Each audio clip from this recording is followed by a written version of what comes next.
Yo, so I'm coming to y'all, all my fans, to kind of give y'all an update on this shit.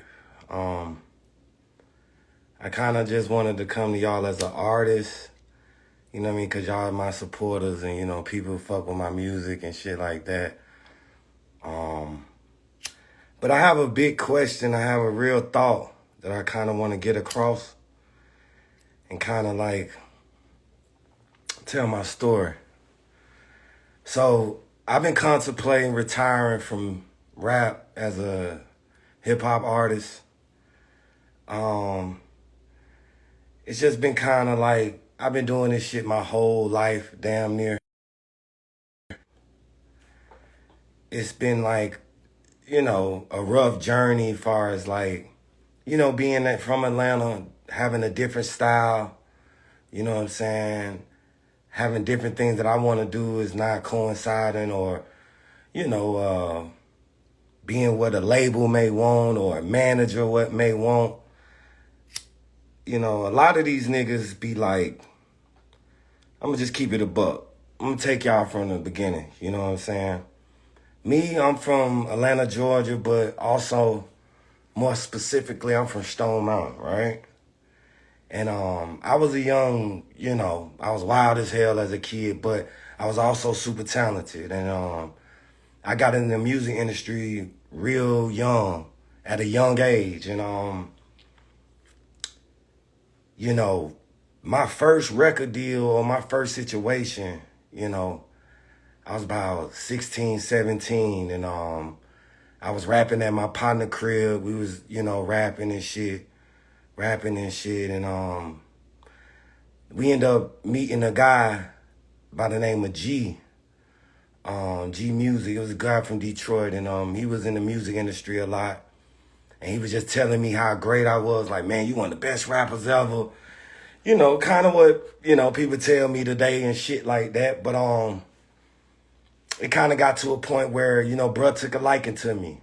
And when he took a liking to me, it kind of let me know it was possible to do.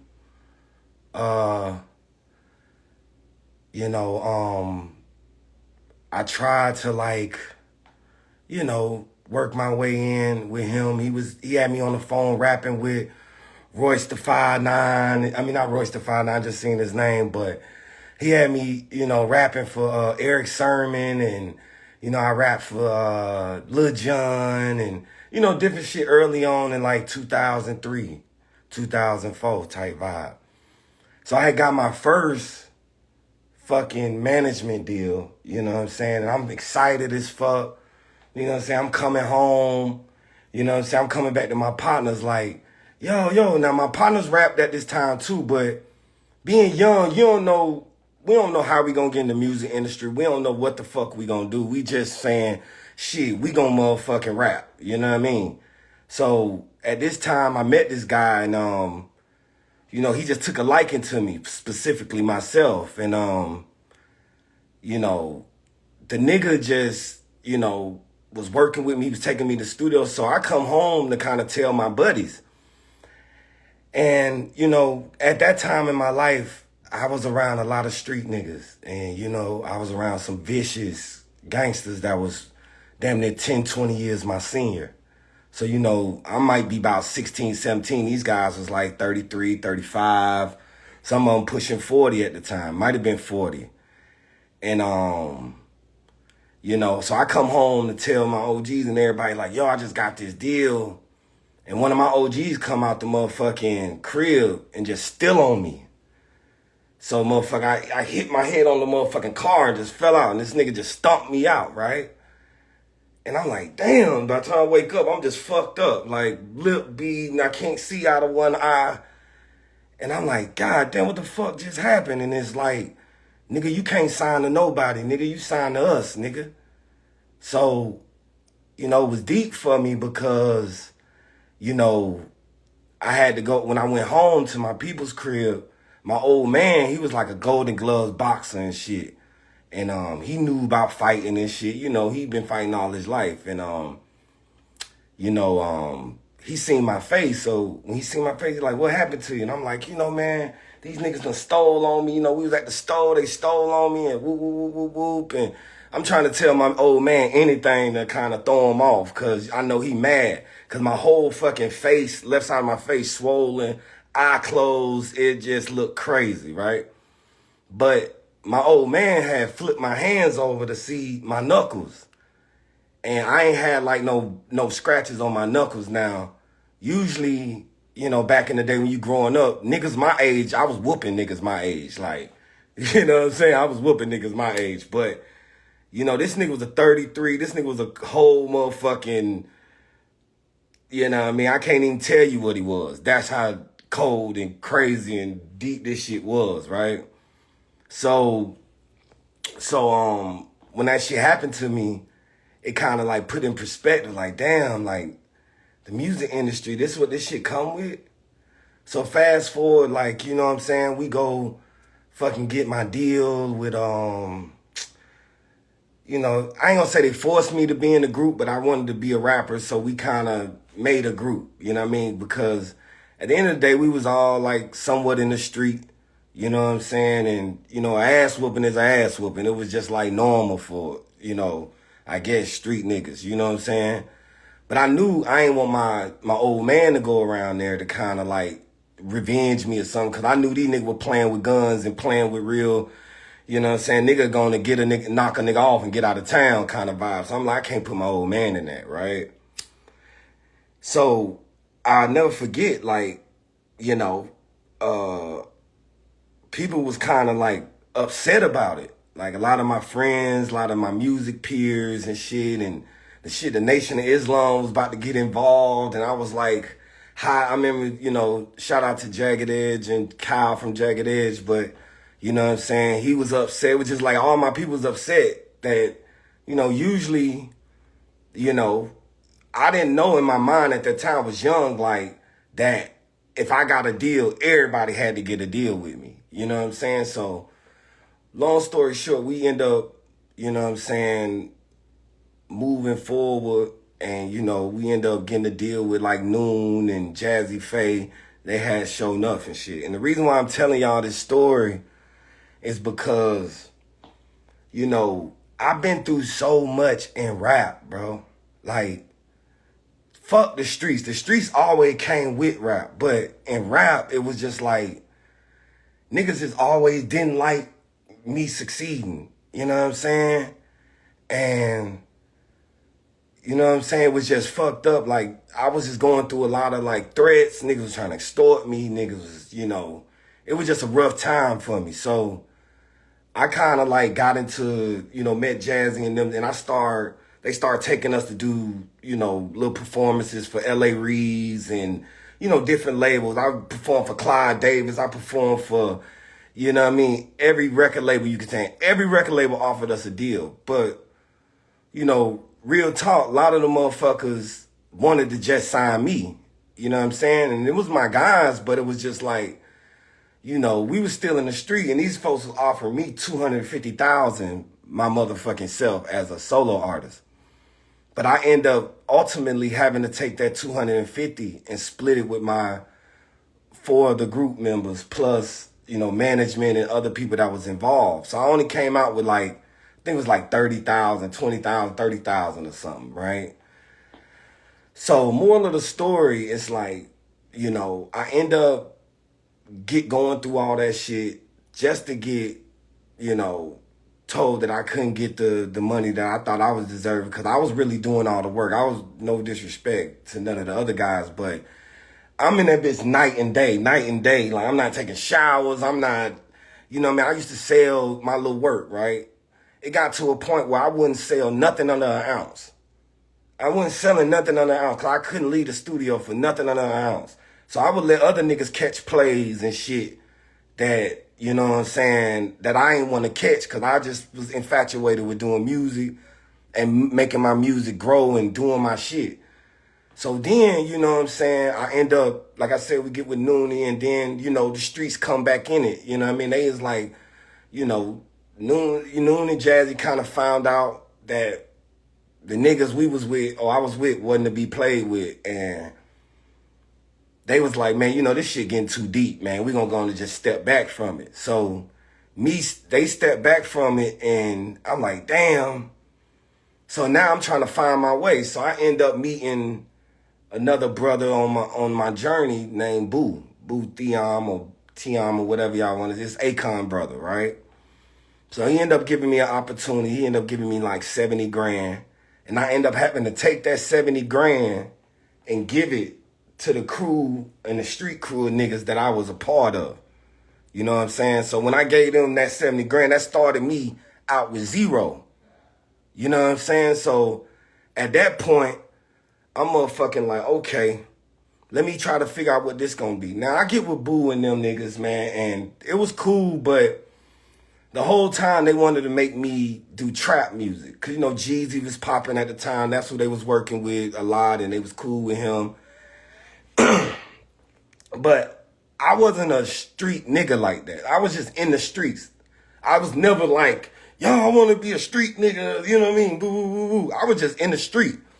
But a lot of times it's like, the street nigga perspective kind of hinders real artists and real shit that real people want to do. You know what I'm saying? Real artists want to be able to explore different production, different beats, do different features and shit.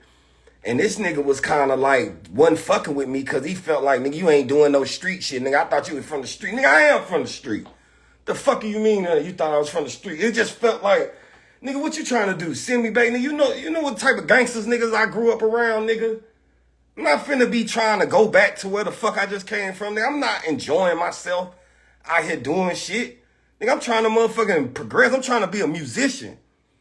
And I think, like, around that time, like, Jay-Z, man, Jay-Z is my favorite rapper, but he got niggas fucked up, bruh. He got niggas fucked up because niggas think, because this nigga sold dope, and he became a rapper. No, Jay-Z wanted to be a rapper first. You know what I'm saying? Jay-Z wanted to be a rapper first, bro. Jay-Z wanted to be a nigga who, he was going to labels, niggas was turning them down, boom, boom, boom. Then Jay-Z was like, man, fuck it. I'm going to get my own money. So Jay-Z ended up going to the streets and getting his own motherfucking money. And then came back and invested it. So nowadays, fast forward 2022, niggas don't even want to go get a deal no more. Niggas rather go to the streets first and get they motherfucking muscle up, get their paper in the street, then they go to a motherfucking record label and demand what they want to demand. Back in these days, I was like, man, my first deals and shit, I was getting so many deal offers, I just said, fuck the street. I went cold turkey. Nigga, I had a half of a pound of kush left. That's about I had. Nigga, I gave that shit away. And niggas, you can ask any nigga in Atlanta, nigga, I was the first nigga in Atlanta with Keisha. I was the first nigga in Atlanta with kush, man. I was moving bags every motherfucking way. This shit 20 years ago, 15 years ago, so I ain't gotta worry about, you know what I'm saying? I know a lot of shit going on, and we gonna get into that too. But I was just like, man, shit, fuck this shit, nigga. I got deals on the table. Nigga offer me quarter M. I ain't finna be out here risking my life in the streets. You know what I'm saying, nigga? I'm already been in shootouts, getting robbed, all type of shit like that. So it's like, I wasn't thinking about that shit no more. But anyway, me and Boo ended up falling out. I ain't spoke to this nigga in like 2 years. So this right before I met Kanye. I ain't spoke to this nigga in like 2 years, right? L.A. Reid ended up having a showcase downtown Atlanta. Now this back when artists could come to a showcase and motherfucking do what they motherfucking do, and the label would, fuck with you. So me, this around the time I'm getting evicted from my crib. I had an apartment I was getting evicted from. And because, I was used to living off the streets, but then when I got with this nigga Boo was like, man, you ain't doing what I want you to do. You ain't putting this shit together. I'm like, nigga, I'm a musician, bro. I don't just sit down here and fucking rap to no fucking trap beats all day. Nigga, I got other emotions, other tempos. I'm fans of all type of music, from West Coast to East Coast to down South, Midwest, whatever. Twista was one of my favorite rappers too. So all that shit growing up in the day, I had that. Now, so I end up going to this motherfucking showcase, and I'm doing this motherfucking showcase, And it's 27 people in this showcase, y'all. 27 people. This is Def Jam Showcase. It's Karen Kwok. This is L.A. Reid. This whole regime back then. And it happened to be Boo was one of the executives on Def Jam. Now, I ain't spoke to this nigga in fucking 2 years.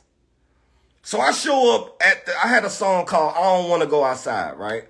That was one of my early records. I show up to the motherfucking showcase in a shower cap, a shower robe, a fucking, what else I had? Some slippers on and a newspaper, right? The nigga Boo come in the room in the back when, you know, where all the artists are sitting. He like, bro, what the fuck you got on? And I look at this nigga like, bro, I ain't seen you in 2 years. You ain't even ask me how the fuck I'm doing. You gonna ask me what the fuck I got on. Nigga, so I told my buddy Mike, man, get this nigga out of here, man. So Mike like, man, let me go talk to this nigga. Woo, woo, cause he upset that I don't got on no real clothes. It's like, nigga, I'm barely fucking making this motherfucker right now. I don't give a fuck about no real clothes, nigga. Nigga, I'm out here dealing with real fucking shit. You talking about some real, where your real clothes at? Fuck a outfit, nigga. I'm the greatest rapper alive. You talking about a motherfucking outfit. But moral of the story, bro. I go out there, I tell them folk, man, pull the motherfucking couch in the middle of the room. They looking at me like, what? I said, man, pull the fucking couch in the middle of the room where everybody was performing at. Now, let me tell you, T.I. performed in this showcase with his artists. Kerry Hilson performed. It's like all the best artists in Atlanta performed. Now, the whole time, this nigga L.A. Reid got a fucking newspaper like this. L.A. Reid got a motherfucking newspaper like, you know what I mean? He ain't even looking at the artist. He just looking at the newspaper and smoking a cigar. So niggas is performing for him and he not even looking at him. So I'm like, okay, hold on real fast. Give y'all some more light. So L.A. Reid ain't even looking at the artist, bro. Everybody, he just got the fucking picture up in front of him. Man, I come in that motherfucker, I get a nigga freestyle before I even start my song, nigga. I get the I can't remember what I'm saying, but y'all know how my freestyles is. I'm going fucking berserk. Plus, I'm broke as fuck. Plus, I'm motherfucking, you know what I'm saying? I ain't got no crib or nothing. I just go in there and go crazy. All I see was L.A. Reid do this. That nigga did this. By the time I finished the freestyle, the nigga did this. I turned the music on. The nigga done closed his whole motherfucking shit up. He crossed his motherfucking legs. He light a cigar. This is my Palo Santo, but here I am, motherfucking cigar. And just watch me go crazy. I'm number 27. I'm the 27th act. This nigga said, I seen all I need to see. I'm gone. I'm signing him. Boom. This nigga get up, light the cigar. Nigga Boo like, oh my God. Oh my God, bruh. You did it, bruh. You did. I'm looking at this nigga like, bruh. You just told me you weren't even fucking with me, bruh. And now you talking about, oh my God, you did it, bruh. You did it, bruh. I'm like, man, this nigga shout out, bruh. So what I say, all right, whatever. Boom. So he called me over to his office that night. He gave me like 5 bands, 7,500 or something like, hey, man, get yourself a spot, man. Get yourself settled in, bro. My bad, bro. I was just handling a lot of shit. Boom, boom, boom. We gonna get you straight, bro. I'm like, all right, bro, whatever. So L.A. Reid ended up coming in. You know, he ended up giving me a deal. Boom, boom, boom. I get a deal with this nigga. Now the whole time I'm getting this deal with this nigga, Boo get to coming back like, we want these type of records. We want these type of records. I'm like, bro, I don't just do trap records. I'm a motherfucking goddamn hip-hop artist. This is what the fuck I do. I'll do hip-hop, bruh. I'm not just gonna do no trap record shit so you can send me back to where the fuck I came from. Nigga, I was around some vicious niggas, bruh. Like, nigga, it's some shit, nigga, I was a part of in 1970, nigga, and I was born in 1984. That's how deep my shit was going. I couldn't even have friends because the shit I was part of was so fucking deep, bruh. Y'all hear me doing these fucking freestyles. Y'all be thinking like, oh, this nigga made this shit up. I ain't made up a freestyle yet. I ain't made up a rap yet. To this day, I ain't made up a rap yet. Because everything I'm rapping is real life. Y'all think this shit cool and, oh, man, he a backpack nigga. Nigga, I wish I was a backpack nigga. You get what I'm saying? But, nigga, I've been in shootouts, nigga, drug, nigga. Nigga, y'all can go look this shit up. MTV, whatever you want to go look it up. Nigga, look it up. We was at motherfucking Kyle from Jagged Edge crib, nigga. It's 100 bags in there, nigga. 4 AKs, nigga. Tech 9s, all type of pistols. Nigga, I went to fucking DeKalb County for that shit. I was in jail for like 3 weeks for that shit. And rest in peace, fucking Eddie Long sent a chaplain from his church over to come get us out of motherfucking jail, nigga. Or we were going down the road. Point blank, period. You get what I'm saying? So that was like a point in my life that I'm like, damn, okay. I'm like, damn, okay. I gotta do something, bro. I gotta get out of this shit. So moral of the story, the nigga Boo, like, stopped fucking with me again. He stopped fucking with me again. I'm like, damn, so I can't open no budgets. My budget's fucked up. Niggas don't want to do, I can't shoot a video. I can't do the album because I can't get no production paid for. And this was like my first introduction, like, to a major. I'm like, God damn, this shit the same shit. So then I'm like, man, fuck this shit. Now, the angel in my life, I ain't gonna even kid you not, man. Greg Street is the man who saved my life. I'm gonna just keep it a buck with y'all. That man saved my life, bro. That man came. I ain't gonna even flex. I ain't gonna tell you how much he gave me, but he gave me a check to make sure I was straight. To be like, man, nah, bro, you ain't gonna go back to the street, nigga. We gonna do this. We gonna do this. We gonna start doing these independent records. You gonna start doing these mixtapes with me, and we gonna start moving around the city. So that's what I started doing. So when y'all seen me with like Yellow Wolf, y'all seen me doing all these, you know, early on days of CyHi. You know what I'm saying? Shout out to Peel, all that shit. That's how I did I Wish a Motherfucker Would. And I did Stutter with Greg Street, right? Now I called the nigga Boo to the fucking video shoot. This nigga don't show up to the video shoot. I'm just trying to like just, you know me, I'm just trying to be a good nigga and get everybody a part of this shit, bruh. And he don't show up to the video shoot. So I'm like, oh, fuck, okay. So let me tell you how God worked. Drama, we was shooting this at a store called Standard in Atlanta. Drama, DJ Drama, shout out to DJ Drama. He just happened to pull up to the motherfucking store, and we just made Drama get in. We like, Drama, can you do this part that Boo was gonna do, but you did? Can you do it for me? And he was like, all right, I'll do it. You know what I'm saying? So he was like, all right, cool, I'll do it. Boom, he do the video, boom. We put the video out with, I think I Wish a Motherfucker Would came out like, both of those videos came out in like a month apart or something. Somehow, Kanye West end up seeing the motherfucking video. He posted this shit on his Tumblr. Oh man, this nigga the greatest nigga alive. This nigga the whoop-de-whoop. Now this same day, I'm telling you, all this shit is happening. The showcase, the videos, and the shit for Yellow Wolf all happening in like 2 to 3 weeks. So I was homeless when, I'm gonna keep it a buck with y'all. I was homeless when Kanye said, man, this nigga is the greatest rapper alive. I was actually homeless. Real fucking talk.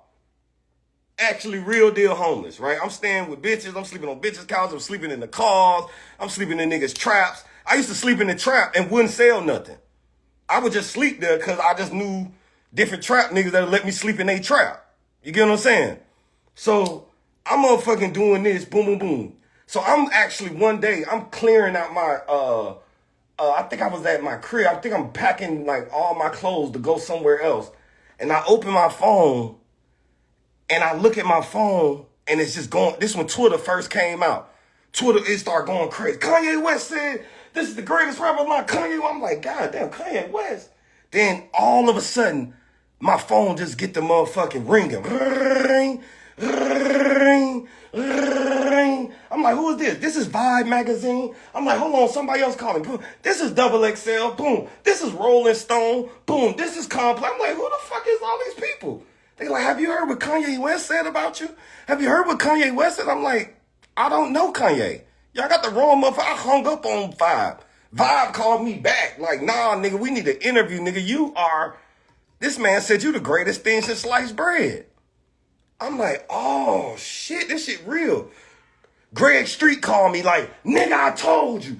Nigga, I told you was the greatest. I told you was the greatest, nigga. Woo, woo, woo, woo, woo. This, that, third. This, that. I'm like, oh my God. Man, we talked to No ID. Shout out to No ID. Because I didn't have no number on Ye. Ye didn't have no phone. This like during the Taylor Swift shit. So, you know what I'm saying? He was like tucked off. He ain't had no number. So No ID called Greg Street. And Greg Street called me on three-way. He was like, yeah, man. You ain't fucking with him. You ain't fucking with Holmes. You know what I'm saying? Go on and I'm gonna talk to him and see what he wanna do. So I'm like, okay. Cool. So he ended up hitting me back like a couple days later, like, hey, Ye wanna fly you out. No. Yeah, Ye wanna fly you out, right? But I ain't gonna even tell you prior to this. There's more shit that come. Like, I was supposed to sign with Jeezy, nigga. I had braids. I cut my braids off. Cause I'm thinking, I'm about to be CTE, nigga. I'm about to be bald head. You know what I'm saying? You know what I mean? You know how Jeezy had the motherfucking bandana motherfucker. So I'm about to be bald headed bandana Jeezy motherfucker, right? So I'm like, okay, cool. Boom. We about to do this. Jeezy don't show up to the video shoot. Now this is around the time I was homeless. So this is like, it's about a 2 weeks before Kanye ever heard of me, right? So I'm like, oh man, this is crazy. So moral of the story, I end up flying out to Hawaii. And when I get to Hawaii, you know what I'm saying? I get there and he like, yo, what up? And they playing my mixtape and he like, oh, this line was crazy. This shit was crazy. And, you know, so he out here, you know, and if that was the first day I met him. And that's when he asked me, he was like, yo, me and Amber about to go to the movies. I got this record called So Appalled. Can you write a hook to it? I'm like, yeah, I can write a hook. It ain't nothing. So I just wrote the hook. Like I said, y'all probably heard this song right here. I wrote the motherfucking hook. Boom. Okay. Boom, I lay that shit. Then I'm like, man, I'm bored as fuck. Ain't nobody out here. It's like, you know, we was eating couscous and swordfish and shit. All this type of shit I don't eat. And I just wrote a verse and just put it at the end of the song. Now, I was out there for a whole month and Kanye never heard the verse. He only heard the hook because I put the verse so far at the end of the fucking song, right? That I didn't want him to hear it. I was like, man, I don't want to get in trouble for this shit. You know what I'm saying? So I'm like, okay, cool, boom, boom, boom. So I'm out there for about a month and a half. My sister passed. I'm like, what the fuck? So I'm in the studio just crying like, oh my fucking God, my sister passed, bro. So I'm just distraught. So I tell Kanye, man, I gotta leave, bro. My sister just died. He like, oh, fuck. Like, bro, do what you gotta do, bro. I already completely understand. But I knew God was working because, you know, sometimes God will give you something and he'll take something away from you. You know what I'm saying? So it's like just to make sure, you know what I'm saying, you on your shit and you know what you want to do in life. Okay? Cool, important. Now, when I get home, one of the girls I was staying with, that I told you I was homeless, I was staying with this girl. She was a makeup artist. And she's the most precious soul, precious woman I ever been with to this day.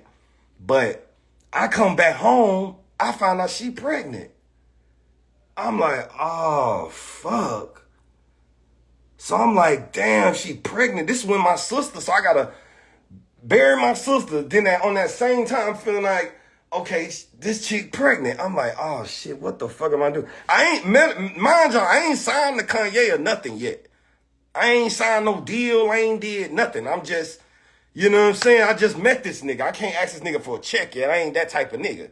You know what I'm saying? So I'm like, damn, what the fuck am I supposed to do?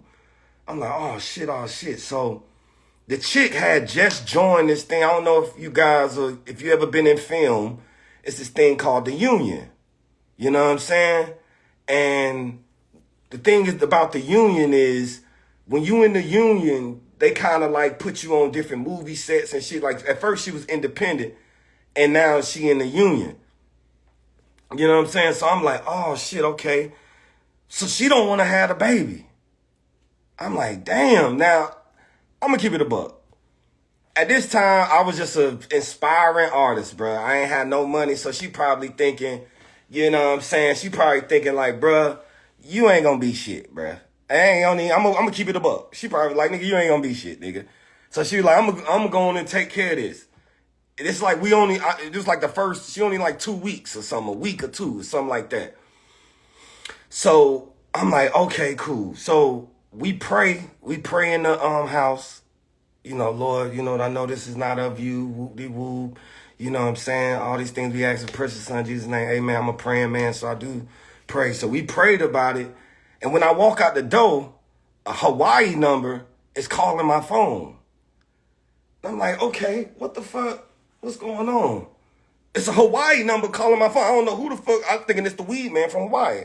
So I answer the phone. He like, yo, this Ye. I'm like, what? This Ye, nigga. I hung up the phone. Because I'm like, Ye don't got a phone. At this time, like I said, he was on the Taylor Swift shit. He don't have a fucking phone.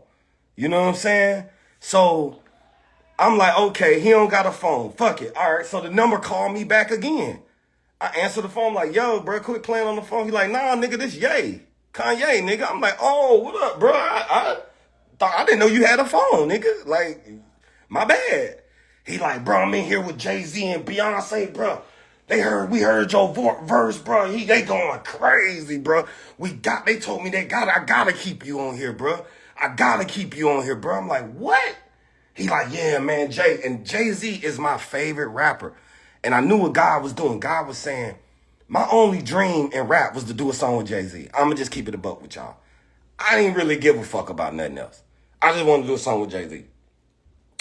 Jay-Z did my first song I ever did in the professional music industry was with Jay-Z. That shit was with Jay-Z. They was like, nah, the guy was like, nah, I'm gonna go on and do this. This the first thing I'm gonna do for you, nigga. That's how amazing I am. I'm gonna do this. This the first thing I'm gonna do for you. So I'm like, oh shit. I'm like, oh my God, like, okay. Jay-Z just endorsed me and made Ye keep my verse on Soul Paul. My verse wasn't supposed to be on Soul Paul. So when y'all hear my verse, it's like, that's how niggas broke their verses after mine. I think Pusha had a verse. I don't know if I heard Ye verse, but I knew Pusha had a verse. But I knew it. What's up, Candace? You know my homegirl Candace Ireland. She know me since kindergarten. She know my plight, man. She know I've been that nigga since kindergarten. When I say in kindergarten, I mean kindergarten. Let me take y'all back to kindergarten, man.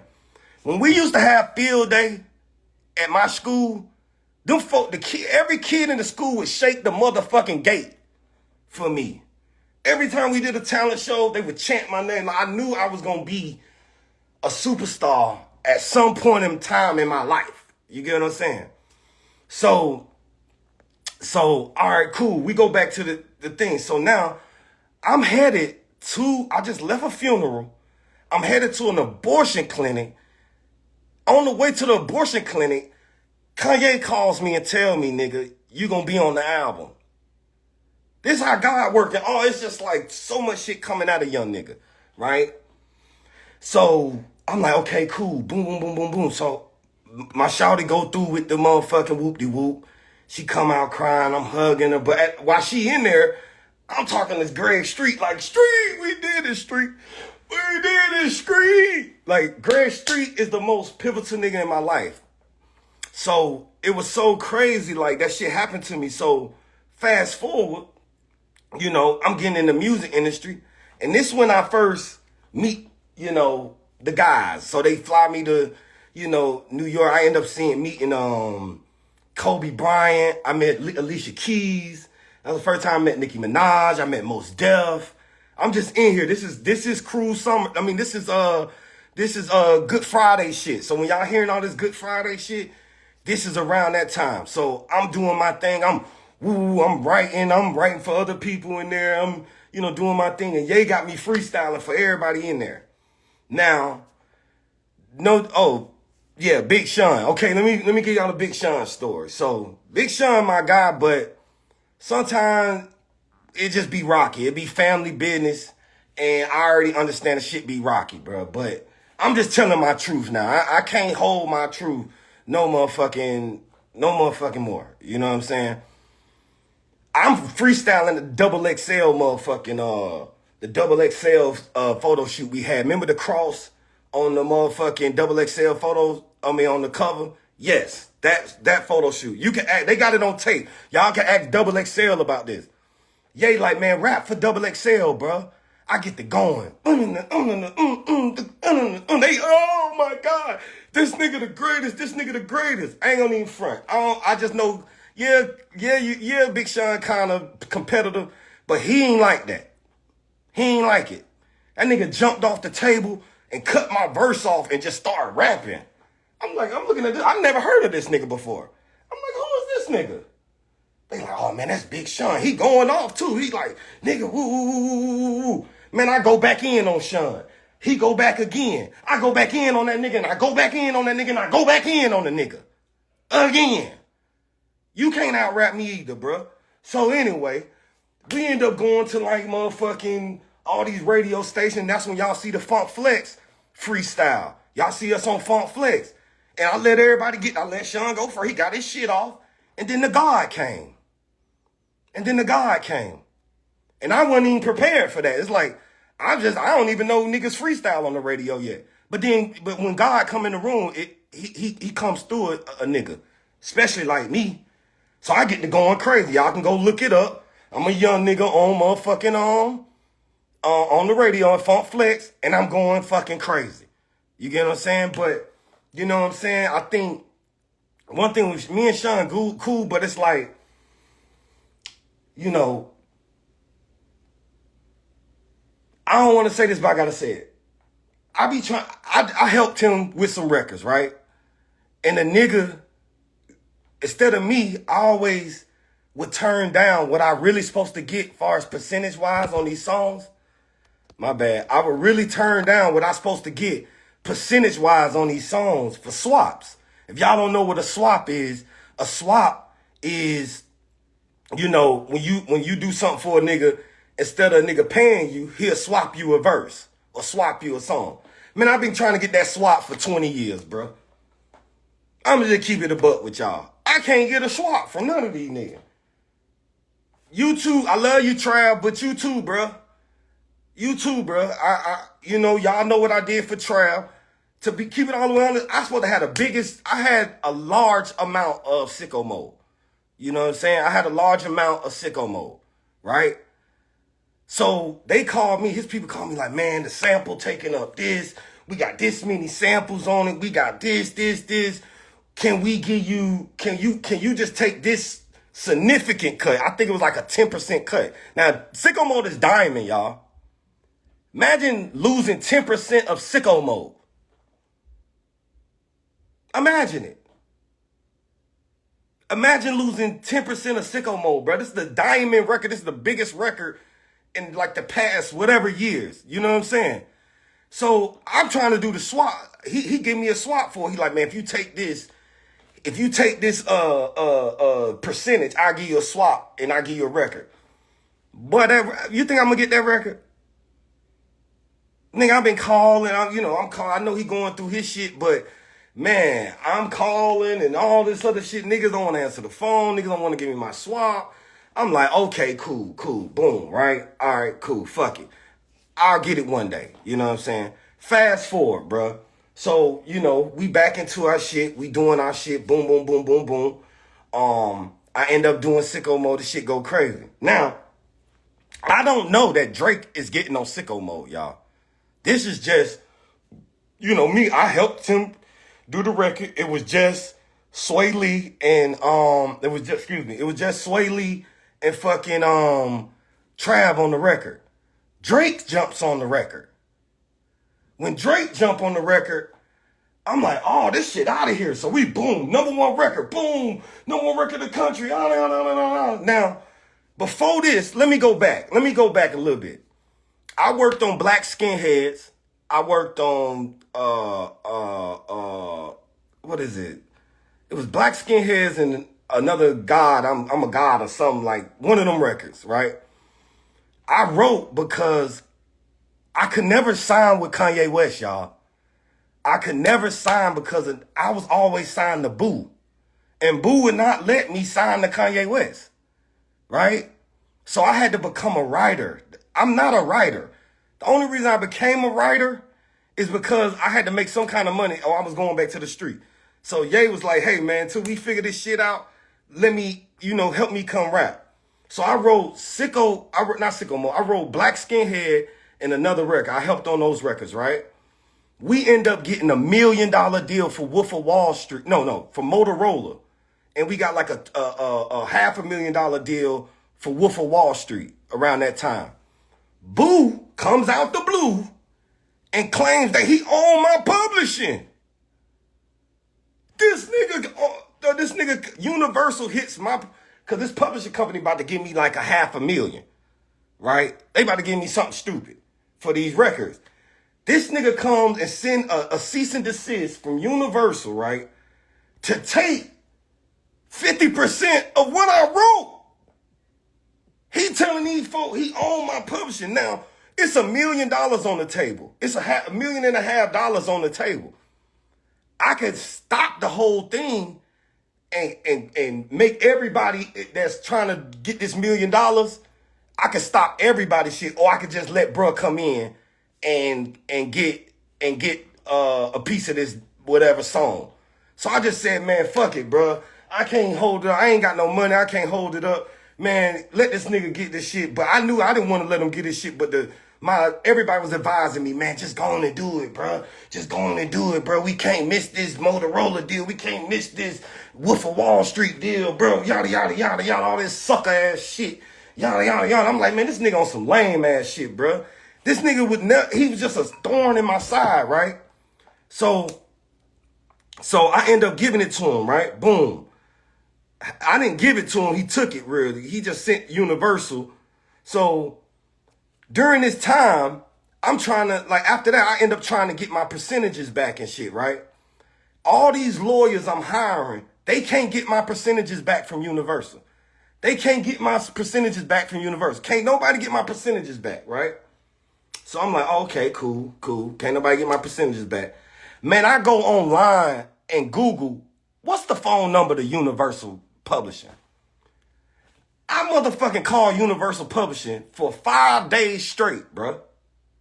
5 days straight, from Monday to Friday. Now they sending me around to all these different motherfuckers and all this different goof ass shit. They sending me around to all these motherfuckers, bro. So, once I'm thinking like, okay, I'm getting closer and closer. Shout out to Ethiopia. If y'all just seen the Lil Baby documentary, one thing I gotta say, we need more QCs in the world. We need more P's and Coach K. It can't just be one or two of them niggas, bruh. God gotta make more of them niggas, bruh. A nigga who gonna walk you side by side and mean what he say when he doing business with you. You get what I'm saying? Them niggas is the most special niggas in Atlanta. P and fucking Coach K. That's it. Everybody else, bullshit, okay? Keep it a buck. Let's get back to the story. So I'm in here trying to get this shit done. Boom, boom, boom, boom, boom. This nigga ends up, I end up getting on the phone with Ethiopia the next Monday. I'm like, Ethiopia, how you doing? She's like, hey, I'm the big motherfucker over here, whatever the case may be. I'm like, I'm sorry, but your company called my company and said y'all owed me. I owed y'all yada yada X amount of dollars. I read my contract myself. I had 3 lawyers try to get me out of this deal. None of the lawyers could get me out of the deal. I'm paying 3 lawyers. None of them could get me out of the deal. So I called the motherfucker myself and I say, hey man, I read my contract. It ain't this, it ain't that. The nigga don't deserve that. The nigga don't woo-woo. They said, well, we already collected the money, but we can give you your percentages back, but we can't give you your money. Universal Publishing, yes. Universal Publishing said they can give me my percentages back, but they couldn't give me the $500,000 that they took from me. I'm like, that don't even sound right. They hit me with some shit. It went into a black box. It went into this shit called the black box when don't nobody claim the money. They split it between every red box or whatever. They split it with every fucking artist every writer on their company. So I gave $500,000, bruh, when I'm homeless, damn near broke as fuck, to Universal, bruh. Universal, bruh. This my plight, bruh. This my plight. I'm giving y'all my life. Y'all want the story of EGOT? This is the story of EGOT, my nigga. So I'm coming the whole time. Okay, boom. I end up getting my percentages back. Cool, boom. I end up, like I said, I wrote Sicko Mode, and Sicko Mode ended up doing well for me. And my publishing group ended up giving me another situation. They like, man, we sorry. Here goes some money. We knew you was special. All this cap ass shit, bro. BMG ain't did nothing, but hey, they collect your money. Cool. They believed in me first, so I give them that. I ain't gonna even throw them under the bus. They believed in me, so I give them that. But moral of the story, so I get to bring Sicko Mode. Boom, boom, boom, boom, boom. So, you know, Sicko Mode was a gift and a curse for me. You know what I'm saying? Because my Drake dissed my buddy on the record. Now my buddy kind of like, I feel my buddy keep feeling a certain kind of way with me. I'm like, damn, what's going on? My buddy like, yeah. He telling everybody, yeah, this the nigga who wrote this the nigga from Sicko Mode, this the nigga from Sicko Mode. I'm like, okay, I felt it was kind of strange, but I didn't know, you know, what was really going on. I'm like, okay, I wrote Sicko Mode, boom, boom, boom, boom, boom, boom, boom, boom, right? So after that, I just started feeling like my guy wasn't. Now I don't know about the Drake and Ye beef. That was like, you know, that was their thing. I wasn't gonna get into that. You know what I mean? That's above my pay grade. But it started like kind of tricky. It kind of started, I felt my guy kind of not feeling me like that. You know what I'm saying? So I'm like, damn, that kind of fucked up. Now I'm looking at Trav like, Trav, why would you let the nigga do that on the song? But I get Trav, like this, Drake is an artist. He gonna express himself. He gonna express himself how he express himself. You know what I'm saying? So I'm like, oh, okay, cool, all right. But you know that's like our guy, bro. This nigga like provided an opportunity for us. You know what I mean? You can't just let a nigga diss our buddy. You know what I mean? It's our buddy. Now it's like I gotta take up for some shit Trav did, and I'm taking the backlash from it. So when y'all hear my buddy Ye say, you know what I'm saying, you know, CyHi said Sicko Mode was the biggest song he ever wrote, but Donda was the best ghostwriter I ever had. It's like, it was a bar. I mean, let me tell y'all something. Donda was special. I mean, she had some quotes and some shit.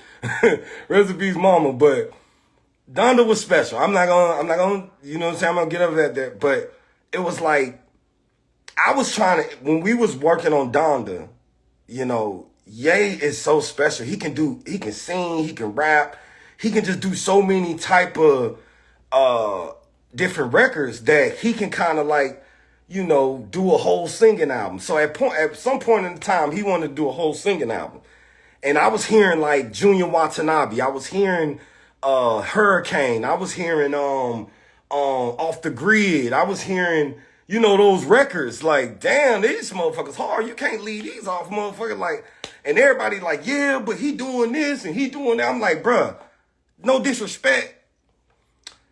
I wrote Sicko Mode. I wrote a diamond record. I worked on these records. I know what a hit. I know what real records sound like. That's what I was trying to say. I wasn't saying like, man, my biggest record in the world is Sicko Mode. Yes, Sicko Mode is my biggest record, but I have more impactful records that me and Ye done together. And I think that's what Ye was saying or feeling like, damn, bro, you trying to say this record was the biggest record and it's dissing me?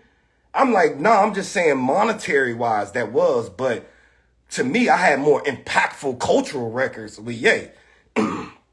So, moral of the story, it was just like, that was kind of where it kind of got a little rocky between me and him. But the reason why I'm doing this video is I'm giving y'all this whole story about my life, bruh. And still to this day, when I go to labels, bruh, the first thing they tell me is, man, get yourself hot in the streets. And I think the shit is slick. It ain't slick. The shit is disrespectful, bruh. To tell me to get myself hot in the street. And I'm like, record labels, do y'all fucking understand what that entails? Hold on. So y'all can see me. Do y'all know what that shit entails when a nigga say, man, go get yourself hot in the street? Do y'all know what the fuck a record label is saying when they say that? They think you gonna go home, You gonna go meet a real estate agent or a motherfucking a banker or an investor and say, hey man, I'm a good kid. I need help getting my records and, paying the DJs and, paying for digital marketing and paying, for radio and all this shit and videos and all this shit. They want you to do this shit yourself. They don't know how much shit niggas going through. You wanna know why so many Ricos in the rap game? It ain't the artist, bruh. It's the record label. The record label deserves some of them Ricos as well. Cause you was go tell a young nigga from poverty who grew up in the mud, who grew up in the shit, hey man, come on over here. Yeah, you kind of sound good, but if you go get yourself hot in the street first, we'll come back and give you $2 million. We'll come back and give you $3 million. You get what I'm saying? So that means, okay, you gonna give me $3 million if I knock a nigga head off? You gonna give me $3 million if I get 100 bags to come through? Oh, you gonna give me $3 million if I go rob a nigga? That's the only way you can get hot in the streets. They think, oh man, hot in the street mean pull up a mixtape. No Universal, no fucking Columbia, no Def Jam, Warner, even Empire, whatever. Getting hot in the street mean go knock some shit off. Go knock a nigga head off. That's what getting hot in the street mean. So you sending me back to some shit. Y'all just heard my story. I couldn't even tell y'all my street stories. This just my music stories. This ain't even got nothing to do with my street. My street stories is classified information. You get what I'm saying? So